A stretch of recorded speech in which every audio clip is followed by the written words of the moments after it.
düğmeye basmak için bir gün beklenmiş. İşte o günde 15 Temmuz olmuş, o gün düğmeye basmışlar. Tamam, şu an biz süründük. Cezaevlerine girdik. Meriçler'de öldük. Tamam, okey. Şu anda iyi misiniz yani? Memnun oldunuz mu yaptığınız bunca şeyden? Yani değdi mi gerçekten sadece bir yerden sürünmemek için bunca karar vermenize? Çirkin bir tabloydu. Mezarını kaz, ben seni gömeceğim dedi adam ya. Sadece mesleğimi elimde tutmak için karakterime uygun bir şekilde davranmayacaksam, korkacaksam, pusacaksam o zaman o meslekte kalmanın bir anlamı var mı? Eninde sonunda gerçekler ortaya çıkacaktır, adalet yerini bulacaktır.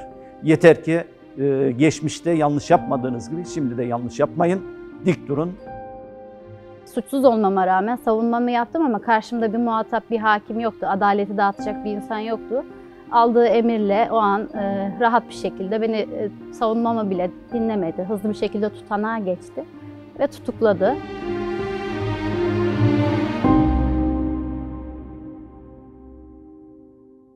Memleket mi, yıldızlar mı, gençliğim mi daha uzak?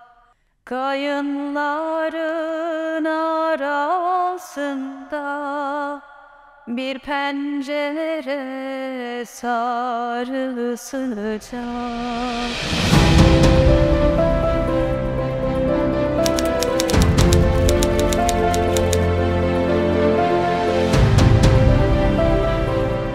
En büyük hayalimdi. Çocukluktan beri hani bunun için çalıştım, bunun için okullara gittim. Kürsüye geldiğimde de evet dedim, benim yerim gerçekten burası. Her ne kadar fakülte hayatı zor olsa da, dersler vesaire hani zorlukları barındırsa da bütün o zorluklara değerdi. Yani o cübbeyi giydiğinizde, o kürsüye çıktığınızda büyük bir sorumluluk omuzlarınıza yüklenmiş oluyor. Herkese lütfen diyen, sanığa da, tanığa da, müştekiye de lütfen buyurun oturun diyen, zamanında oturan, kürsüye zamanında gelen, zamanında kalkan ve işini en doğru şekilde yapmaya çalışan biriydim. Severek yaptım, severek milletime hizmet ettim ve bu 23,5 senelik bir çalışma hayatında bile bile yanlış attığım bir imza olmadı. Kimsenin hatırına, gönlüne veyahut da kırılmasın diye adaletten vazgeçmedim. Katiplik yaptım, Yazı İşleri Müdürlüğü'ne vekaleten baktım. Tetkik hakim olarak yani hakim sıfatıyla imzalarım var, görevlerim var. Savcılık zaten yaptım. Cezaevleriyle ilgili işlemler yaptım, cezaevlerini yönettim. Bütün sıfatlarım var yani, tanıklığım bile var mahkemenin zabıt tutanaklarında. En son bir tek sanıklık kalmıştı, bir tek hükümlülük kalmıştı veya tutukluluk kalmıştı. O da başımıza geldi. Türkiye'de belli kesimler var. Yani hakimlik mesleği, yani benim gibi bir insanın orada oturması, o mesleği, o işi yapması onlar için biraz fazlaydı. İnsanlar sizin oradaki çıkışlarınızdan anlıyorlar.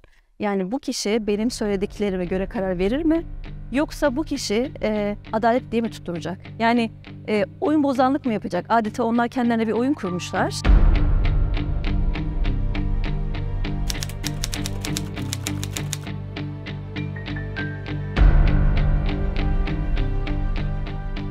İşini yapan insanları görevden alırlarsa, asıl kişileri görevden alırlarsa yargılama yapacak kimse olmaz ve bu adaleti hani bu şekilde engelleyebilirler. İstediği şekilde, istediği ortamı oluşturabilirler. Yani adalet ortadan kalktığı zaman hiçbir hukuki güvenlik kalmamış oluyor. Böyle bir yargı düzenini inşa etmesi için beni de ihraç etmesi gerekiyor. Yani onların cephesinden bakıldığında evet, yargıyı batırmak istiyorsa beni ihraç etmesi lazım. Ama hukuk devletini inşa etmesi gerekiyorsa da orada benim olmam gerekiyor. Nereden biliyoruz? Bugünden bakarak geriye okuyoruz. Haşra'daki hakim savcılar, yani adliyedeki hakim savcılar oy kullanarak kendilerini yöneten HSYK üyelerini seçebilecek hale geldiler. Çok büyük bir fırsattı. Yani tam anlamıyla bir demokratikleşmeydi. Yani beni yönetecek kişiyi ben seçebilecektim. Yani güzel bir adımdı. Fakat siyasetin etkisini ilk günden hissettirdi kendisi. Yargıda Birlik Örgütü diye, Yargıda Birlik Platformu diye bir dernek oluşumu başlatıldı. Buraya üye olmayanlar, bunların listelerine oy vermeyenler hepsi meslekte silinecek diye bir propaganda başlamıştı. Aynı mahkemede görev yaptığım bir hakim hanım vardı. Bu kişi Yargıda Birlik üyesiydi. Bu kişinin ağzından bizzat dinledim. Bu Yargıda Birlik Derneği bu kişileri arayarak hangi hakim savcılar muhalif o şekilde öğreniyorlardı ve alınacakların listesi belirleniyordu. Fişleme yoluyla belirleniyordu bu kişiler. 2015 yılı Haziran ayında benim İstanbul'a tayinim çıktı. O günün komisyon başkanı Ayhan Ayan'ı ziyaret için gittim. O listeye baktığımda Esat Özdem dediğimde listede benim olduğum sütunun kırmızı olarak çizildiğini gördüm. 15 Temmuz'dan yaklaşık 13 ay önce kırmızı listede olduğumuzu gördük. Bu bir organizasyon, net bir şekilde gördük. Neden gördük? Daha sonra ihraç listelerini okuduğumuzda biz o listelerde ölen kişilerin isimlerinin olduğunu da gördük. Dolayısıyla çok basit muhakeme, yani çok fazla kafa yormamıza gerek yok. Yani ortalama IQ'ya sahip her insan şunu düşünebilir çok net bir şekilde. Bu listeler 15 Temmuz günü hazırlanmış bir liste değil. Geriye dönük yıllarca üzerinde çalışılmış ve tasarlanmış bir liste. Sadece düğmeye basmak için bir gün beklenmiş. İşte o günde 15 Temmuz olmuş ve o gün düğmeye basmışlar. Askeri bir darbe girişimi yapılıyor. Yargının en önemli adamları hakim evine toplanıyor. Hakim evi Harp Okulu'nun yan tarafında. Aradan sadece bir yol geçiyor. Yani böylesine riskli bir pozisyonda, riskli bir yerde, riskli bir zaman diliminde kendileri için en tehlikeli yerde yargının en önemli adamları toplanmış bir şeyler yapıyorlar. Bakırköy Başsavcı vekili olan Ömer Faruk Aydıner, Yargıtay üyesi olan Fevzi Yıldırım gibi somut isimler ve ileride bu süreci yönlendiren şahısların orada çok galis küfürlerle insanları galeyana getirecek şekilde işte listeler hazır, hepsi tutuklanacak, cezaevlerine girecek bizim meslek grupları itibariyle söylemeye başladılar ve hakaretler başladı. Hatta yani daha darbe başladı diye haber gelmeden o WhatsApp gruplarında isimlerimiz 2700 küsür kişinin parça parça isimleri yayınlamaya başlamış oldu. Hakim savcı bir anda ihraç edilecek, gözaltına alınacak şeklinde bir liste WhatsApp listelerinde, WhatsApp gruplarında dolaşıyor. Ve siz orada çaresizce hiçbir şeyi daha kavrayamamışken o şokla kendi isminizi tarıyorsunuz. Acaba benim ismim burada var mı? Gözaltı nedir? İhraç nedir? Ben ne yaptım? Darbe oldu mu? Darbe olduysa eğer bunun failleri kim? Hakim savcılar neden gözaltına alınıyor? Ya hakim savcıların bu işle ilgisi ne? Bunların hepsi beyninizin içinde dönüp duruyor ve orada siz çaresizce isminizi arıyorsunuz. Uzaktan yakından bana bir şey olacağını düşünmedim açıkçası. Evet, ülke adına hani belki bir şey mi oluyor falan filan diye bir endişem oldu ama yani hani yaptığınız şeyden korkarsınız. Yani bir şey yaparsınız, bunun sonucunda da bir şey beklersiniz. Dersiniz ki yani hani benim suçum var, bir şey olacak. Ama hiçbir şey yapmayınca aklıma öyle bir şey hiç gelmedi yani. Ben tamamen kendi dünyamda çocuğunu bekleyen bir anne adayıydım yani. O gece hakim evinde bir toplantının olduğu, efendim Serdar Coşkun'un işte bizlerle ilgili gözaltına alma kararlarının verildiği, bunlardan haberdar değilim. Yani cumartesi günü gün boyunca yoldayım, pazar günü de gece boyunca yoldayım filan, bütün bunlardan haberdar değilim. Ne zaman haberdar oldum? Çok enteresan, onu söyleyeyim. Cezaevine girdikten sonra ben bu yazıları gördüm. Türkiye'de hukuk olarak tüm 2745 o tarih itibariyle hakim ve savcının dosyasına girdi. Totalde 4000 küsür hakim ve savcının dosyasına bu saçma dediğimiz belge girdi yani. Aslında o gece bizi tasfiye etmişler adamlar. Fiilen tasfiye etmişler. UYAP'a giremiyorsunuz, odanıza gidemiyorsunuz, bilgisayarınızı alamıyorsunuz, telefonlarınız açılmıyor. Sonuçta bir haksızlığa maruz kalmak kadar korkunç bir şey yok bence ve yaptığınız mesleğin tam tersiyle muamele görmek de çok ağır bir şey. Kendi duruşma salonumda tutuklandım, kendi adliyemde yargılandım. Kendi adliyemde ellerim kelepçeli bir şekilde duruşma salonlarına götürüldüm, ailemin gözü önünde. O cübbe kişiyi yargıç yapmaz. İçindeki yargıç olmalıydı ama olmadı yani. Gece saatiydi, tutuklama kararı verdi. Duruşma salonunda bir kahkaha koptu yani. O an bile şunu düşünüyorduk. Bu sürdürülemez. Çünkü biliyoruz yani ne var diyorsunuz elinizde, bir şeye kıyas. Ya bu sürdürülemez diye düşünüyoruz. Katiplere tutuklanacak kişileri yazdırırken bu kez biz kendi tutuklama müzekkeremizi imzalamak zorunda kaldık. Sonra cezaevine sevk edildik ve kelepçeli, yani o araca kelepçe ve ters kelepçeyle cezaevi aracın içine soktular.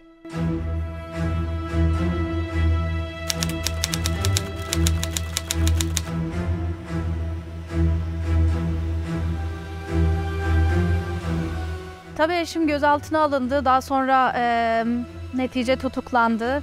Düğünümüze 1 hafta vardı. Eşim tutuklandıktan sonra bana olan bakışlar da illaki değişti. Evet, önceden hakim hanım şeklinde, işte enerjiniz çok güzel, işte adliyemizin güneşi gibisiniz.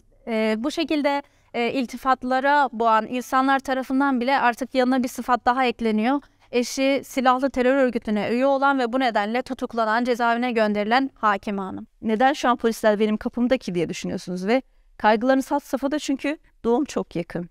Yani o doğumun bilirsiniz yani duygular tamamen bambaşka şekilde hamilelikten dolayı. Ben artık herkesi karı koca aldıkları için kendim de hazırlanmıştım. Yani kıyafetlerimi kendim de hazırladım. Ondan sonra eşimi aldı ve gittiler. Sonra bir başınıza kalıyorsunuz. Dünyanız başınıza yıkılıyor yani. Tabii suç ceza hakimi bize hiçbir şey sormadı. İfadenizi kendiniz yazdırın dedi. Yani çok çirkin bir tabloydu. Mezarını kaz, ben seni gömeceğim dedi adam yani. Biz de ifademizi yazdırdık. İşte suçsuzuz, biz bir şey yapmadık. Suçlamaları kabul etmiyoruz. Hiçbir delil yoktur. Bu şekilde tutuklamaya sevk dahi yapılamaz. Bizi tutuklayamazsınız dedik. Sonra tutukladılar. Çok suratsız, sinirli bir şekilde azarlar bir ifadeyle ve tamamen herhangi bir yargılamayla uzaktan yakından alakası olmayacak şeyler soruyordu. Neydi bunlar? Eşinle nasıl tanıştın? Eşinle nerede tanıştın? Eşini ne ara bu kadar sevdin? Böyle bir şey sorulabilir mi? İşte o an siz nasıl bir savunma yapabilirsiniz ki? Ve sonrasında benimle birlikte 4 hakim savcı daha vardı. Bu 4'ünün tutuklanmasına diye hızlı bir şekilde masaya vurdu ve odasına gitti. Sahadaki hakim ve savcıların vicdanlarının konuşmasına fırsat vermediler. Bir tane tutuklama kararı verildi belki. Bir tane uzatma kararı verdiler belki. Arkasında dosyalar Ankara'ya taşındı. Ankara'da dosyalar 5 ay kadar bekletildi.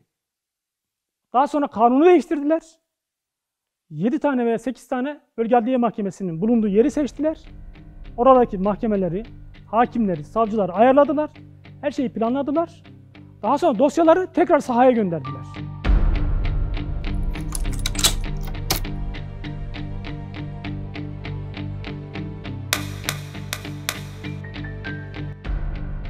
Tabii hücreye adım attım içeriye. Tabii koğuş da kötüdür, cezaevi kötüdür zaten. İlki olarak ama hücre dediğiniz şey işte 5-6 adımlık, boyunda 3-4 adım, eninde bir şey. Hemen içinize böyle büyük bir yalnızlık çöküyor. Ben hemen şeye koştum, demir parmaklıklara koştum. Neyi görüyoruz diye. Baktım ki şeyi görüyorsunuz, avluyu görüyorsunuz.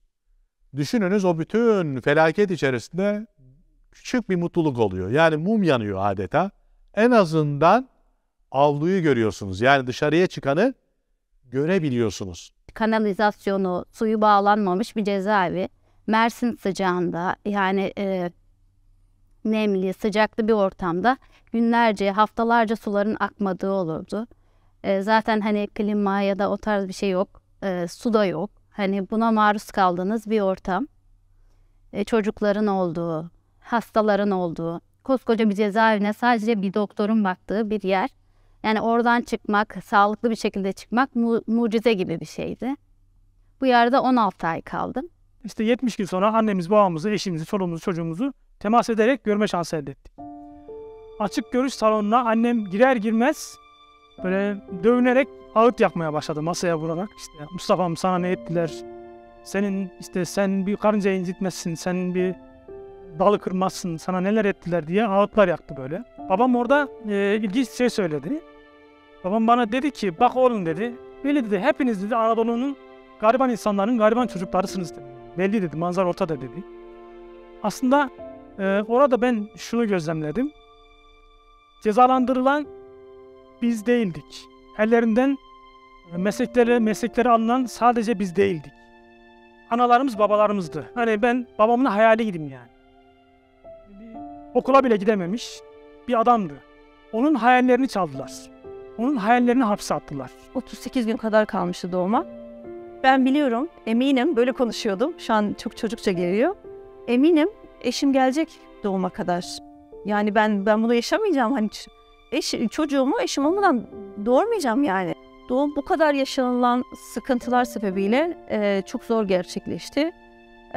Saatlerce hani acı çekmek zorunda kaldım. Sonra oğlumu küveze aldılar. Zorla yürüyorum. Eşim cezaevinde, oğlum küvezde. Eve tek başıma dönmüş oldum. Hani bakıyorlar, sizin durumunuzu görüyorlar, gördüğünüzü size belli ediyorlar. Ama gelip yardım etmek, gelip nasılsın? Zaten oradaki yardım benim sağlığımı kavuşturacak halleri yok, eşimi çıkartacak halleri yok. Nasılsın? Yani orada insani olarak yapılması gereken sadece budur yani. Onu sorabilmektir ama ondan bile mahrumdular yani. Kızım 8-9 yaşındaydı o zaman. Göremiyorum. Bana işte mektup yazdığı mektupları işte babacığım diye hitap edemiyor. Seni çok seviyorum, Sır. Adım Sır olmuştu. Yani birkaç kere mektubunu almıştım. Orada babacığım söylerse birinin eline geçer. Babanla senin irtibatın vardır. Babanın nerede olduğunu biliyorsun diye. Çocuğun psikolojisi itibariyle babacığım kelimesi yerine Sır kelimesini kullanıyordu.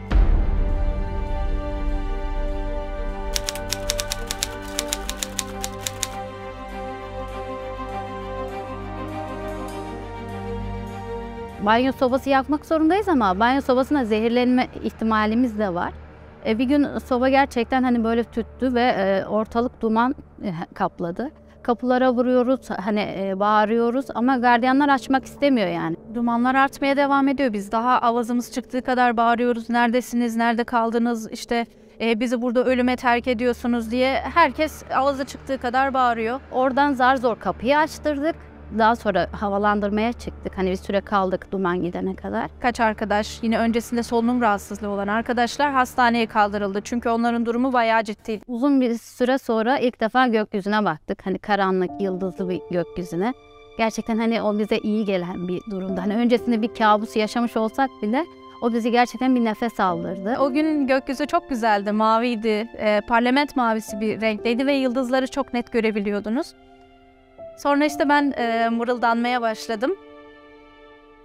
Karlı kayın ormanında yürüyorum geceleyin diye böyle söylemeye başladım. Çünkü artık sözün bittiği bir yerdeydik. En fazla bize böyle bir bizi o anki duygularımızı hissedeceğimiz bir şarkı belki eşlik edebilirdi o anki duygularımıza.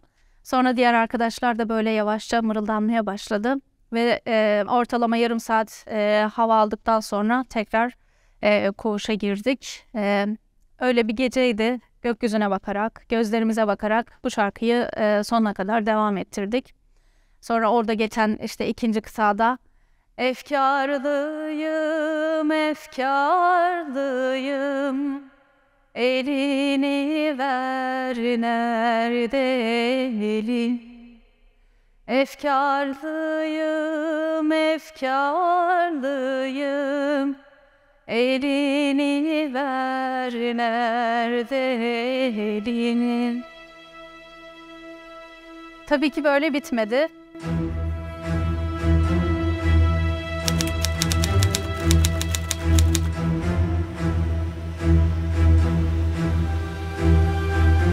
Cezaevinde ben odamda bekliyorum. Gardiyanlar geldi. İşte hastaneye götüreceğiz seni. Ya benim sevkim yok, bir şeyim yok. Ne yapacaksınız? Ben niye hastaneye gidiyormuşum dedim. Vardır bir şey dediler. Çıkardılar beni.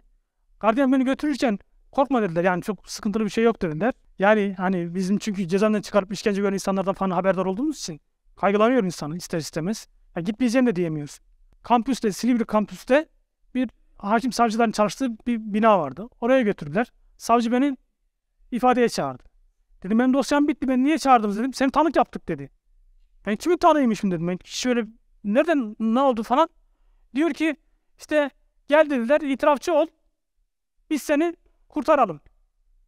İyi de dedim, ben suçum yok, günahım yok. Ben neyin itirafçısı olacağım yani? Ben zaten yargılandım. Mahkemede bildiğim bir şey olsaydı, söyleyecek bir şey olsaydı yani söylerdim. O gün orada şunu fark ettim. Yani biz hukukçular olarak bildiğimiz bir gerçekti aslında bu da. Ellerinde hiçbir şey yoktu. Tek güvendikleri şey itirafçılıktı. İtirafçılık üzerinden kendilerince bir iç içe girmiş daireler oluşturup ne kadar çok insana ulaşabilsek o kadar büyük başarı elde edeceklerini düşünüyorlar. Kanunlar, yönetmelikler ve uygulamalar değişti, zorunlu bir dönem dendi.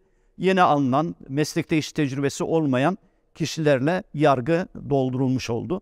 Onlardan da adil bir karar beklemek, bağımsız bir şekilde düşünmelerini beklemek mümkünatı bulunmamaktadır. Ki bunların birçoğu da zaten oraya tetikçi olarak getirildiğinden dolayı yargı tamamen çökertildi ve birilerinin emri altında, tamamen siyasetin emri altında kalan, bağımsızlığını yitiren bir organ haline dönüştü. Hukuk rafa kalktı ama insanlık da rafa kalktı.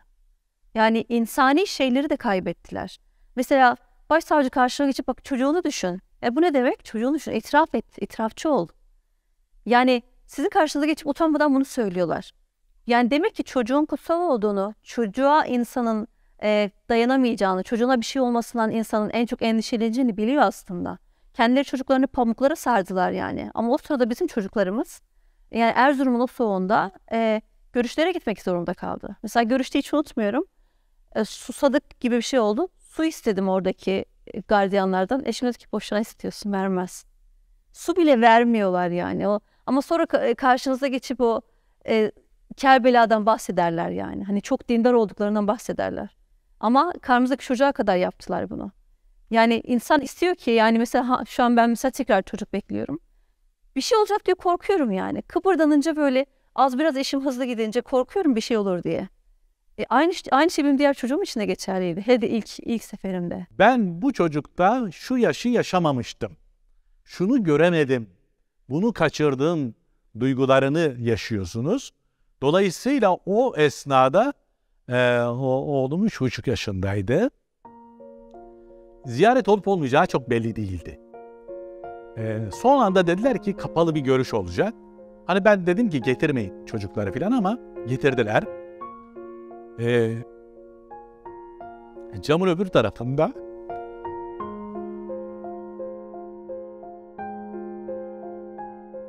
oğlan bana dedi ki, tabii telefonla konuşuyoruz, kapalı görüş.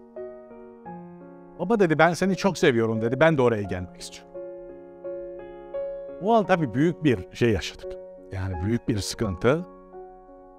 O anı hiç unutmuyorum. Yani o benim için gerçekten çok zor bir dönemdi.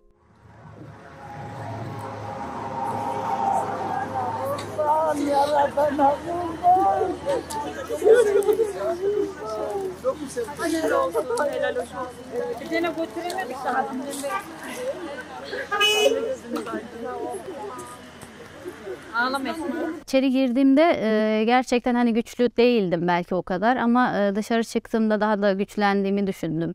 Yani adaletsizliğe karşı insanların kendi çıkarları için nasıl insanları harcadığını çok iyi gördüm. Hani bu belki beni biraz daha güçlendirdi. Artık hayatta belki başka şeyler beni bu kadar yıkamayacak, bu kadar yıldıramayacaktı. Bunları öğrendim. En son yine dönem arkadaşım olan bir arkadaş hala kendisi cezaevindedir. Dosya durumumuzda hiçbir farklılık yok. İkimiz de aynı şekilde yani ben tahliye oldum, o hala içeride cezaevinde. Son küçük demir parmaklıkların arasından onunla göz göze geldiğimizi hatırlıyorum. Sonra o ağladı, ben ağladım ve o şekilde gardiyan kapattı o bölmeyi. Her tahliye olan arkadaştan sonra benzer duygular yaşadım. Ben burada mı kalacağım? Tigimo Beccaria hukukçu, İtalyan hukukçu, zindanda bulunmayı medeni ölüm olarak tanımlıyor. İşte o medeni ölüm alanından çıkmış olduk. İşte pek çok arkadaşımızın hayatını çaldılar. WhatsApp mesajlarıyla gelen emirlerle insanları hücrelere koydular ve Teoman Bey sağlığa erişemediği için, tedavi hakkına erişemediği için cezaevi hücresinde hayata gözlerini yumdu. Yani Allah rahmet eylesin.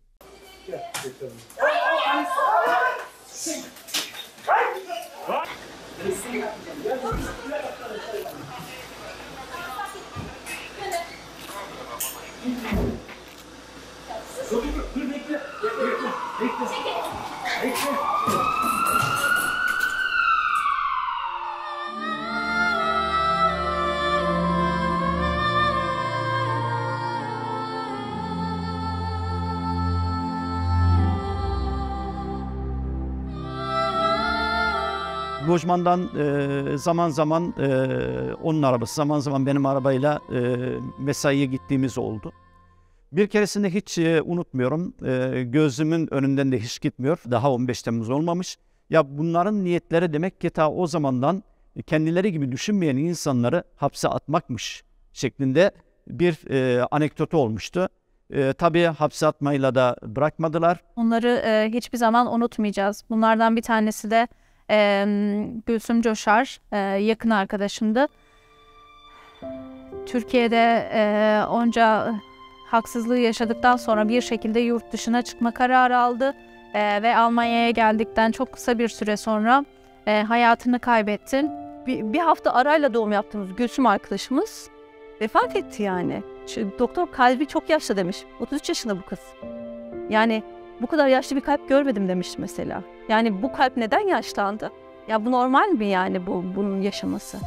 Başka çocuğumuz Ege'de düşürdü çocuklarını. Yani bunu yaşamak normal mi?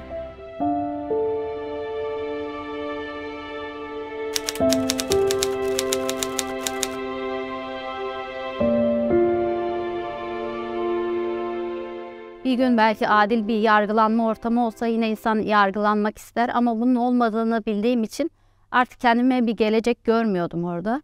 Ve ölüm bile olsa ucunda gitmeye karar vermiştim. Yani onu bile göze almıştım.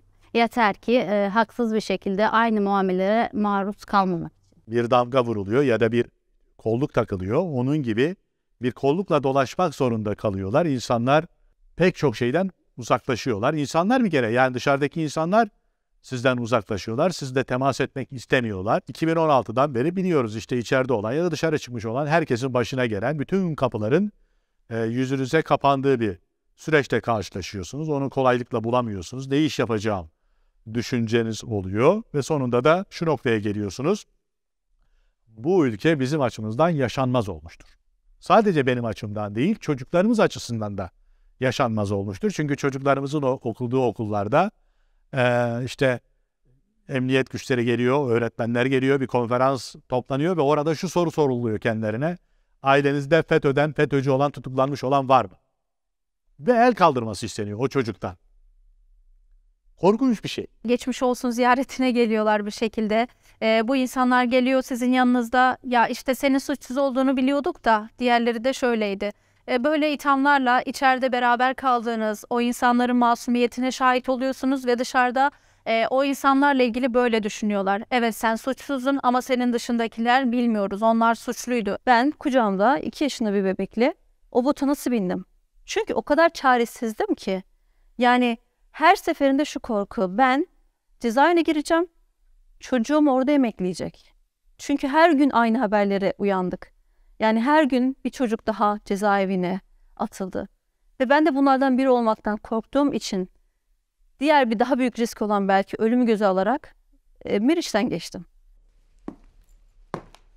Bu sırt çantasıyla geçtim. Üzerinde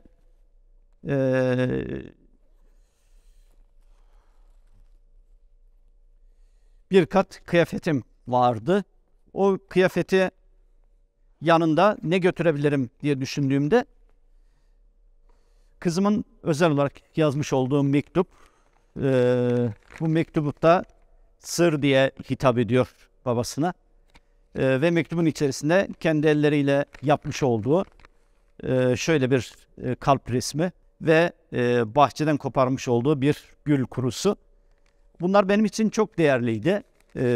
Kendi ülkemden gelen, kendi ülkemden getirdiğim ve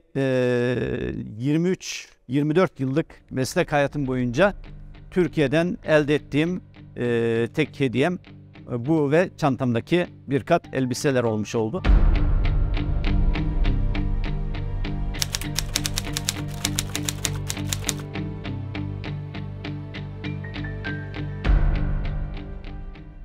hukuk ve adalet mücadelesi geleceğe dönük mücadelelerdir. Hukuk ve adalet yavaş işler ama mutlaka neticeye varır. Benim mücadelem çocuklarım için veya torunlarım için olurlarsa, gelecek için, gelecekteki çocuklarımızın hür ve adil bir ülkede yaşamaları için. Avrupa İnsan Hakları Mahkemesi, Birleşmiş Milletler sürekli hükümetin kurduğu argümanların altının boş olduğunu söylüyor. Bir boşluğun üzerine inşa edildiğini söylüyor. Bu şu anlama geliyor. Eninde sonunda bu süreç çökecek. Şu anda çöküyor aslında. Yani Türkiye'de bir hayat bıraktık. Hani çalıştık, çabaladık yıllarca, uğraştık, didindik. Bir hayat bıraktık ama bu her şey bitmiş demek değil. Her şeye yeniden başlayabiliriz. Ümidimiz her zaman var. Ve burada yeniden bir hayata başladım. Yeniden dil öğrenmeye başladım. Buraya entegre olmaya çalıştım. Yeter ki haksızlığa maruz kalmayayım. Özgürlüğüm elinden alınmasın. Hakimler bu şekilde bir karakter sergileseydi bunca zulüm yapılmayacaktı. Hani o insanları hakim savcı diye çok da böyle göklere çıkarmanıza gerek yok. Onlar da aslında bazıları korktuğu için, bazıları da başka sahiplerle düşmanca tavırlarla bu yapılan sürece öyle ya da böyle katkı sunmuş oldular. Bir ortamda bir araya geleceksem zaten oradaki benim duruşum, bu dönemde gösterdiğim mücadele, kararlılık, vefa, bunların hepsi onlar için en büyük ders olacaktır. Onlar bunu bilir, anlar veya anlamaz. Kürsüde olduğumu hayal ediyorum. Bu insanların getirildiğini hayal ediyorum. Ayağa kalkıyorum. Ben yargılayamam. Çünkü ben onların fiillerinin mağduruydum. Tarafsızlığımı kaybettim. Cübbemi çıkartıyorum. Böyle hayal kuruyorum. Bilmiyorum doğru mu? Cübbemi çıkartıp koltuğa koyuyorum. Arkama bakmadan çıkıyorum. Gözyaşları içerisinde. Yani birçok insan diyor ki biz bu insanları görmek bile istemiyoruz hayatımızda. Hayır, çok görmek istiyorum onları. Sormak istiyorum ya neden diye. Yani değdi mi diye yani. Çok temiz mi şu an Türkiye mesela? FETÖ'cüyüz, kakayız, her şeyiz ya biz. Bütün kötülükler yaklaşık 5000 hakim savcının başından çıktı ya. Tamam, şu an biz süründük. Cezaevlerine girdik. Meriçlerde öldük. Tamam, okey. Şu anda iyi misiniz yani? Memnun oldunuz mu yaptığınız bunca şeyden? Yani değdi mi gerçekten sadece bir yerden sürünmemek için bunca karar vermenize? Demek isterim yani. Tarafsız olamayacağımı biliyorum. Hani bana yaşatılanları biliyorum. Ama bu kişilerin yargılanmasını, yapılan bu zulümlerin cezasız kalmamasını tabii ki isterim bir hakim olarak. Yani bir hukuksuzluğa maruz kaldık diye başkalarının aynı şekilde hukuksuz bir şekilde hukuksuzluğa maruz kalmasına gönlüm razı olmasın. Gelen yargılasın diyorum. Kim yargılarsa yargılasın. Vicdanı olan kim olursa olsun. Yargıç bile olmasına gerek yok. Sadece kalbi olan, sadece vicdanı olan o koltuğa otursun benim yerime. Vereceği hüküm çok belli.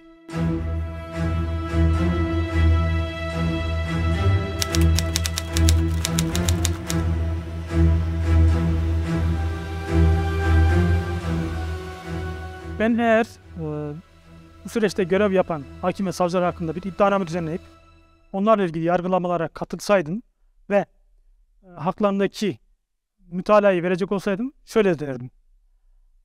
Adı geçen sarıkların işlemiş oldukları insanlığa karşı suçlar nedeniyle mahkumiyetlerine karar verilmesi talepe mütalaa olunur. Ben tekrar mesleğe döneceğimize, tekrar kürsüde görev alacağıma, cübbemi tekrar giyeceğime eminim.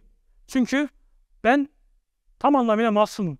Görevde bulunup da Türkiye'de yaşanan hukuksuzluklara, mezalime ve zulme bir imza atmaktansa bu yaşanılan olayları komple yeni baştan bir fırsat verilmiş olsa aynı şekilde bir hayat çizgimde bir değişiklik olmazdı. Bir keşke dediğim olay yok. Preslendik, baskı altına alındık. Zindanla, yani bir başka ifadeyle az önce söyledim, medeni ölümle imtihan edildik. Ama bizim şahsımızda, benim öyle bir yorumum var, bizim şahsımızda Türkiye toplumu demokrasiyle tanışacak. Bizim şahsımızda Türkiye toplumu demokrasiyle tanışacak. Çünkü bu 4500-5000 yargıcın üreteceği bir şey var. Bir değer var. Hukuk devleti, hukuka uygunluk değeri, yani bu bir değer üretecek. Ve bu değer Türkiye toplumunun kabul edeceği bir değer olacak. Ne kadar önemli bir şeymiş diyecekler. Evet, ben bir şekilde kendimi burada kurtulmuş sayıyorum. Yeniden umut edebildim. Yeniden çocuk düşünebildim. Yani birçok arkadaşım şu an hiç çocukları olmamasına rağmen Türkiye'de çocuk da düşünemiyorlar. Yani bir kısmı cezaevinde olduğu için bu şekilde. Yani mesela benim arkadaşım 5-6 yıldır neden hapiste yani? Yani inanılmaz geliyor. 5-6 yıldır çok naif böyle. Hani biz belki hani anlattıklarımdan biraz daha mücadeleciyiz ama çok naif arkadaşlarım cezaevinde. Düşünüyorum yani mesela ya bu kız orada ya basit ama yani saçını nasıl tarıyor ya diye düşünüyorum yani. Hani bu kız orada çocuğundan ayrıldı mesela. Nasıl nefes alıyor diye düşünüyorum.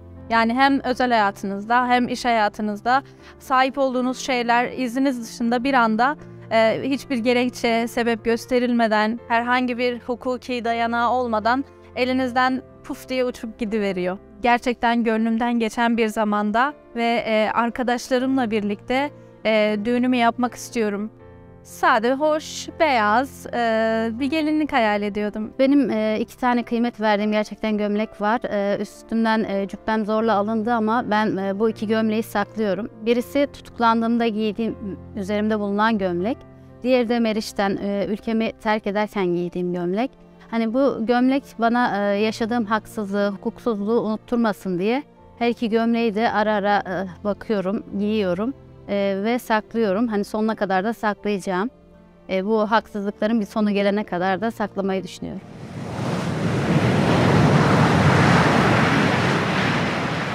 Memleket mi, yıldızlar mı, gençliğim mi daha uzak? Memleket mi, yıldızlar mı, gençliğim mi daha uzak? Kayınların arasında bir pencere sarı sıcak. Kayınların arasında bir pencere sarı sıcak.